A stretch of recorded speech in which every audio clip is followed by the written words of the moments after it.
ou à l'opposé. Par ici, les brasseurs d'opinion et de vision. Les rencontres de l'air. Bonjour Marie. Allô Mario. Là, excuse, es-tu faite la souveraineté, là? À cette heure-ci, là? Non. Pas encore faite? OK. Je sais pas, mais j'avais pris une nouvelle vite, je savais plus trop, je me disais, c'est peut-être fait, là. Non, ça a été bien vite, Mario, mais je nous ai pris des cartes de membres du Parti québécois. Là. On est prêts, bon, parfait. C'est une question de jour. Bon. Est-ce que tu as trouvé pertinent, bien fait, le travail du Parti québécois avec son budget de l'an 1 d'un Québec indépendant?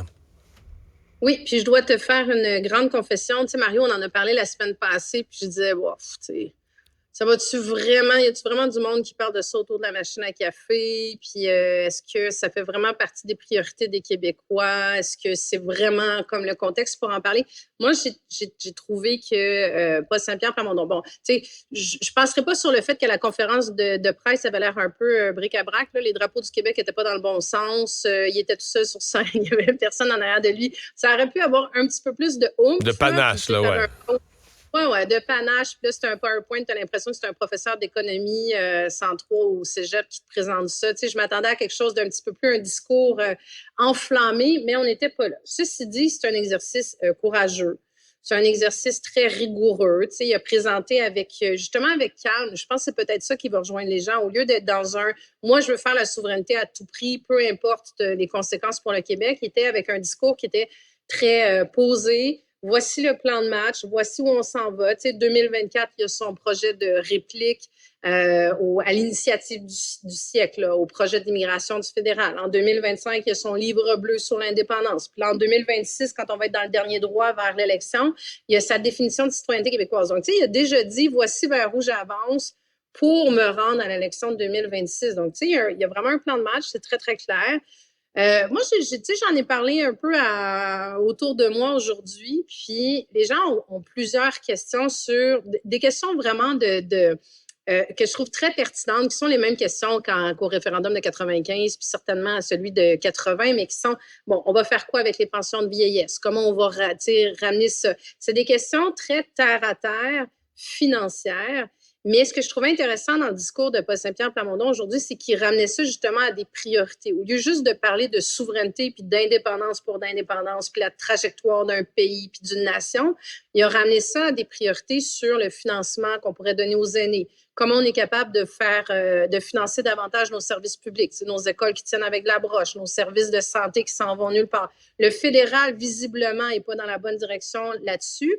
Donc, l'impression que ça me donne, ça c'est mon deux scènes du jour, Mario, là, tu sauras me dire si ce sera le cas dans quelques semaines, dans quelques mois, dans quelques années, c'est que je pense qu'il vient de monter une marche qui va l'amener vraiment à consolider un discours sur lequel il va se raccrocher tous les jours à la période de questions, où il va dire, oui, mais si on était souverain, si on allait vers l'indépendance, si on se donnait les moyens d'avoir des vrais services qui ont de l'allure, on répondrait aux besoins des Québécois.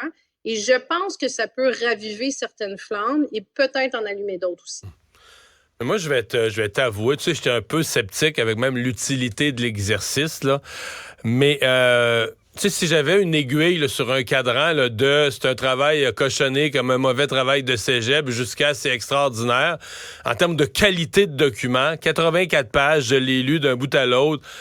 Mon aiguille est pas mal haute, là. Je veux dire, le PQ a travaillé sérieusement, des économistes sérieux qui ont approuvé le travail, la méthode, le contenu, la réflexion. C'est bien fait, là. T'sais, évidemment, il y a toujours des hypothèses. Puis quelqu'un qui veut attaquer ça va dire, vous avez été optimiste sur telle hypothèse, puis c'est correct, là, on est dans un débat public. Mais je veux dire, c'est pas, vu du point de vue du Parti québécois, là, c'est pas quelque chose qui a été cochonné, c'est pas quelque chose qui a été fait sur un coin de table. C'est solide, là, c'est documenté, c'est bien fait, c'est rigoureux. Donc, je dois dire que c'est en haut de mes attentes, là. Moi, quand je l'ai vu, le document, j'ai été plutôt... moi, c'est très en haut de mes plutôt... attentes. Je pense que comme enseignant, on peut lui donner la note réussite pour la crédibilité. Ça, c'est certain. Puis, là, ils ont leur conseil national cette fin de semaine aussi. Je pense qu'il vient aussi revigorer ces militants là, qui ont quitté le bateau dans les dernières années, qui trouvaient qu'on ne parlait pas de souveraineté. Là, il vient livrer un exercice qui est très crédible, qui va mettre la table pour ce Conseil national-là. Puis l'autre élément, moi, j'ai sorti mon popcorn, il est déjà fait pour la période de questions de demain. Ça va être super oui, c'est ça. Comment il va venir coincer François Legault. Il l'a intégré dans sa publicité avec des extraits de François Legault, le péquiste, qui faisait le budget de l'an 1 en 2005. Puis là, il va l'obliger à se... Parce que l'enjeu avec François Legault, c'est qu'il se dit nationaliste, mais pas fédéraliste, mais pas indépendantiste non plus. Tu sais, il marche sa clôture depuis le début. Mais là, ça se peut qu'il l'oblige à se positionner là-dessus. Ouais. Marie, une des choses avec lesquelles tu reviens souvent, c'est la capacité de Paul Saint-Pierre Plamondon d'occuper l'espace, là, tu sais. Puis là, je parle d'espace en termes politiques, médiatiques, d'amener le sujet de la semaine sur son terrain. De contrôler l'agenda. Contrôler l'agenda. C'est encore une semaine de ça, là.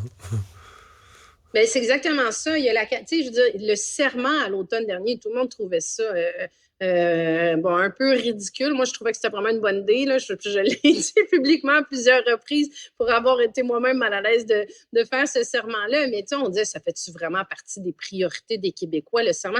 Non, mais il y a plein d'affaires qui ne font pas nécessairement partie de ta liste d'épicerie le matin puis qui ont besoin d'être réglées. Il a occupé tout l'agenda là-dessus.